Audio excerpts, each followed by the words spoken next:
नमस्कार। सुभाषित मंजूषा में एक सुभाषित है, आहार निंद्रा भय मैथुनं च सामान्यमेतत् पशुभिर नराणाम ज्ञानम हि तेषाम अधिको विशेषो ज्ञानेन हीनाः पशुभिः समानाः। अर्थात आहार, निद्रा, भय और मैथुन, दैट मीन्स सेक्स या प्रजोत्पत्ति करना, संतान पैदा करना, ये चार बातें पशुओं में भी होती है और मनुष्यों में भी होता है। सिर्फ मनुष्य में एक बात ज़्यादा होती है और वो है ज्ञान। ज्ञान के आधार पर ही पशु से आदमी अलग होता है। अब ज्ञान अर्थात किसका ज्ञान? ज्ञान का अर्थ यहाँ पर यह है कि हमें कौन सी चीज़ें करनी चाहिए, उसका ज्ञान, और उस कार्य में हमें सफलता मिले उस तरह से वो कर्म करने की स्किल, अर्थात what to do and how to do, ये दोनों तरह का ज्ञान जिसके पास हो वही पशु से डिस्क्रिमिनेट होगा और उसको मनुष्य कहलाया जाएगा। ये सुभाषित की डेफिनेशन हुई।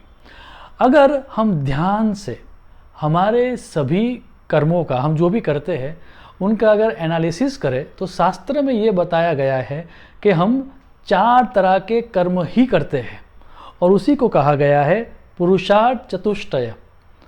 और वो पुरुषार्थ है धर्म, अर्थ, काम और मोक्ष।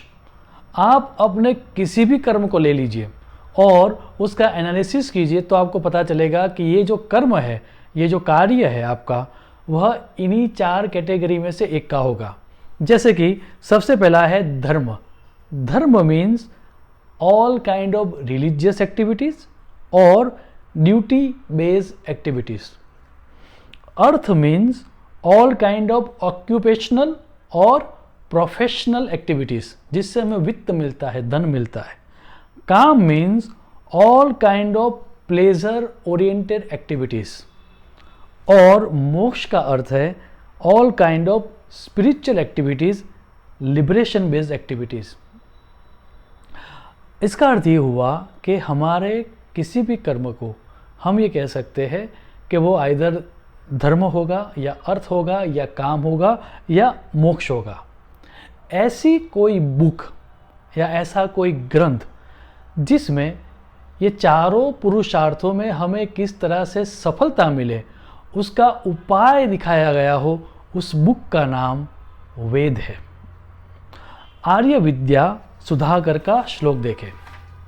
वेदो नाम विद्यन्ते ज्ञापयन्ते धर्मार्थ काम मोक्षा अनेन नेति व्युत्पत्तया चतुर्वर्ग साधन भूतो ग्रंथ विशेषः।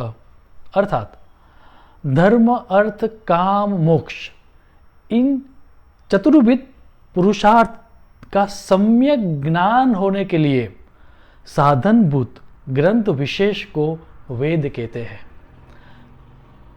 अगर श्लोक को डिकोड करें तो समझ में ये आता है कि जो हमारे चार पुरुषार्थ है वो पुरुषार्थ हमें किस तरह से करने चाहिए, उसका जो ज्ञान दर्शाने का काम जो ग्रंथ करता है उस ग्रंथ का नाम वेद है। ये तो एक व्याख्या हुई।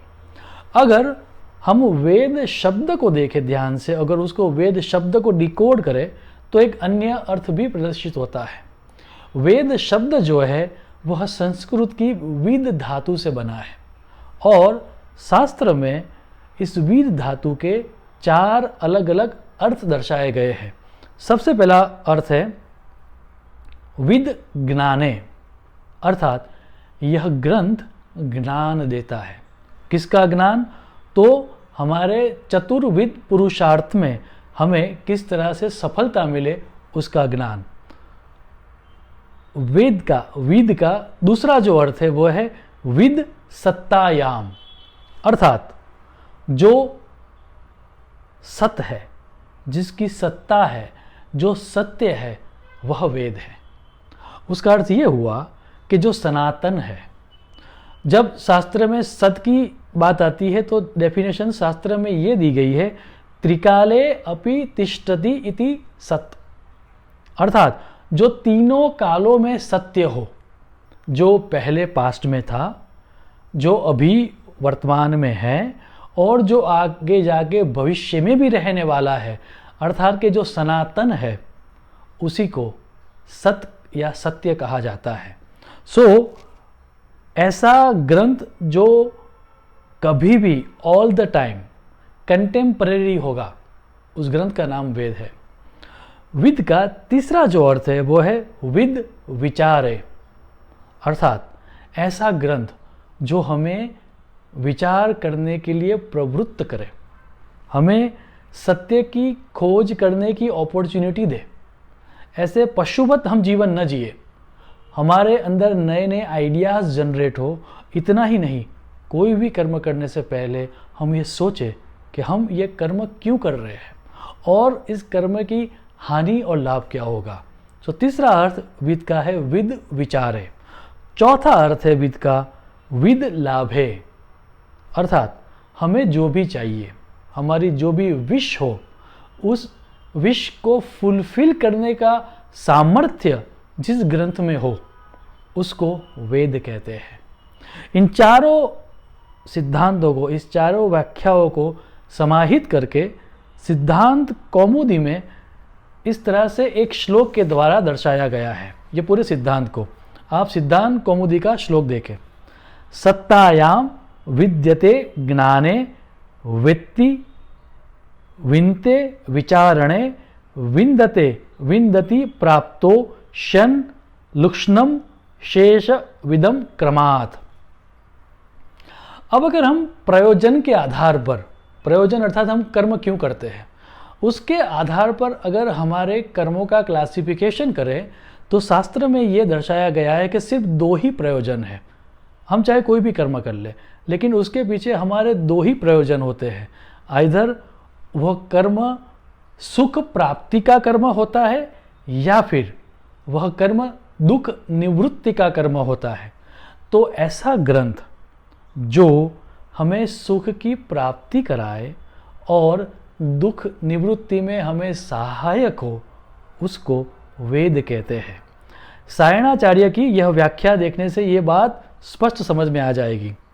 इष्ट प्राप्ति अनिष्ट परिहार योर अलौकिकम उपायम यो ग्रंथो वेदयति स वेदः, अर्थात इष्ट जो हमें चाहिए, जो हमारी विश है, उसकी प्राप्ति के लिए, और अनिष्ट जो हमें नहीं चाहिए, उसके निवारण के लिए जो हमें अलौकिक उपाय दिखाए, वह ग्रंथ वेद है।